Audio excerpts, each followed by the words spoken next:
कौन भावुंट मु कौन करुँची तो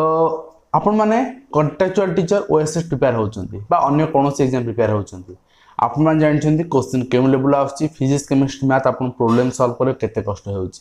तो निश्चित भाव में गोटे बढ़िया एप्लिकेशन जहाँ मु यूज करूँ आपण यूज कर परिबे एंड गोटे सेकेंड रे आपण व्यवहार करके से एप्लिकेशन स्नैपसॉल्व आपण पाई परिबे निजर सॉल्यूशन निश्चित भाव में डिस्क्रिप्शन लिंक अच्छी डाउनलोड करेंगे एंड स्नैपसॉल्व होउछि आपण मानकर होम बॉडी होमवर्क बॉडी कहीं ना होमवर्क आपन जहाँ करूचंती ताहा सॉल्यूशन पाया पई आपन बार के ट्यूटर न थांती एवं आपन को बुझिया पई के न थांती तो बहुत इजीली आपन एथिरे स्कैन करिवे एंड जेभली मु आपन स्क्रीन देखौ जे ऊपर आपन देखंतु स्कैन करिवे एंड स्कैन कर सला परे आपन को ऑटोमेटिक तार आंसर मिल जिवो एंड पूरा सॉल्यूशन सहित मिल जिवो तो डेरी कहीं की डिस्क्रिप्शन लिंक अच्छी आपन डाउनलोड करिवे and very easy to apply कना आपनकर क्वेश्चन ओनली आपन क्रॉप करिवे फोटो उठे की देन आपन सॉल्यूशन आपन पाई जाउछंती तो निश्चित भाव डाउनलोड करिवे एंड निज मतामत भी आप विषय रे आपन निश्चित भाव देबे थैंक यू।